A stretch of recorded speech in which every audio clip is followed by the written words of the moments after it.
This is another step in analytical astrology, and this one is about the zodiac. Or I want to tell you something about the zodiac, one way of looking at it. So if we draw a circle, okay, we can think of that as zodiac, but it also looks a bit like a clock face, and we'll recognize that. So we have 12, 3, 6, and 9, okay? However, in Europe, in airports and railway stations, I used to see 24-hour clocks.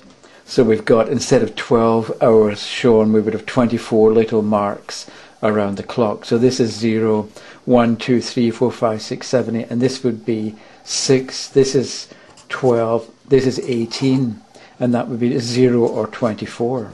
Okay? So, in a clock we know that we have an hour hand, okay? And we have a minute hand, which is a little bit longer. And I'm sure you've all seen clocks or watches with a second hand. So the second hand, and the second hand goes a lot quicker than the minute hand, and it goes a lot quicker than the hour hand.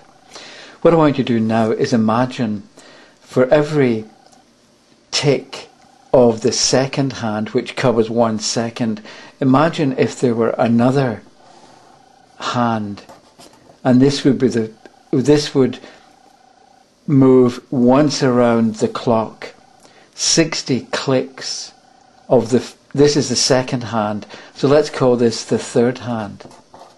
Okay, so it's going to move for every 1 second, this hand would whiz around the clock, because you've got 60 thirds in a second.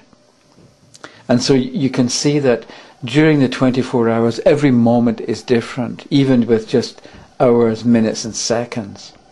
Because like 8 hours, 12 minutes and 14 seconds is not the same as 8 hours, 12 minutes and 15 seconds. There's only a slight variation, but it's still different. So imagine if you had seconds and thirds. And then another one, imagine if you had, for every click or every tick of the third hand, which is 1/60th of a second, imagine that for every tick of the third hand you had a fourth hand, which would in some way register every tick of the third hand, which is 1/60th of a second, which is a 60th of a minute, which is a 60th of an hour. And so you've got a lot of these little hands, one within the other. And now instead of thinking of the clock as covering only 24 hours, extend the time period out to 25,000 years, because that's it takes the precession of the equinoxes, as you've got the pole star pointing up, and it describes a big circle, and it takes 25,000 years to go once round its own circle. And so if you extend this idea of hours, minutes, seconds, thirds, fourths, fifths, 60s, 7ths, 8ths, and so on, and extend it over 25,000 years for one circuit, you get the idea of how one point is that every moment is different. And that I think means that we can look at transits, we can look at astrology, we can look at two people with the sun and moon in Pisces, let's say, but they're going to be different even if they're born on the same day, because the moon will have moved on a little bit, Mercury will have moved on a little bit, and so you've got the idea, you've got slow moving planets like the hour hand, and you've got really fast moving planets. And the zodiac is more complicated again, not just because you've got 10 planets that we deal with, but also because at various times throughout the year, every year, one or more planets is going backwards. So normally we're going, let's say, in this direction. But from time to time, the planets, in different combinations, 1 or 2 or 3 or 4 or 5, they stop going forward and they start going backwards, which makes each moment even more complicated. So, I think that this is an indication of what's going on with the zodiac, and I think it's an explanation or a reason why astrology is so difficult, because it's like what you want to do, or what's good to do, is to be able to read a chart for that moment. And so you don't need to learn, or you don't expect that just because the sun is in Aries and the moon's in Taurus right now, that the things are going to be the same as they were last year when the sun was in Aries and the moon was in Taurus. Because last year with the sun in Aries and the moon in Taurus, Venus could have been in Pisces, whereas this year Venus is in Aries. When you know that, let's say we've got the sun in Aries, and this is ruled by Mars, and so Mars today, let's say, is in Virgo, and last year at the same time Mars could have been in Taurus. So last year you had to then look at Venus ruling Taurus, whereas this year we need to see where Mercury is ruling Virgo, where Mars happens to be.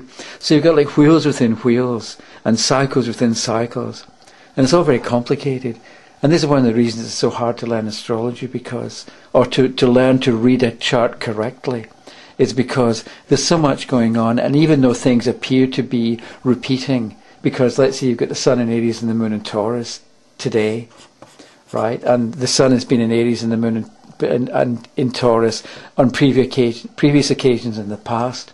But where does Mars to know? To understand fully what's going on with the sun? Where does Venus to understand what's going on with the moon in Taurus? And things do not repeat.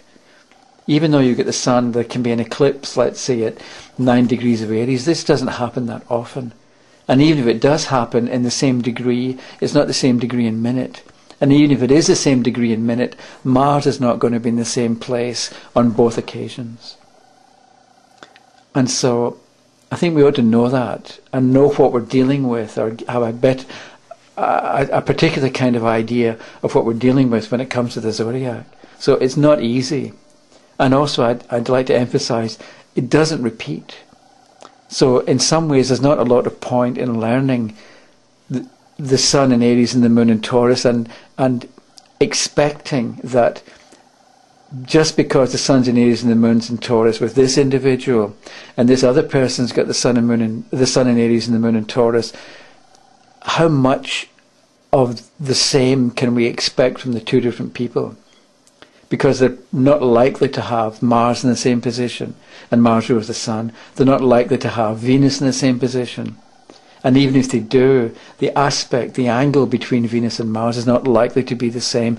And this is all refining and meaning that things are not the same. They can be similar, but they're not the same. And so with analytical astrology, we learn how to make distinctions and how to more completely understand what's going on with any particular chart.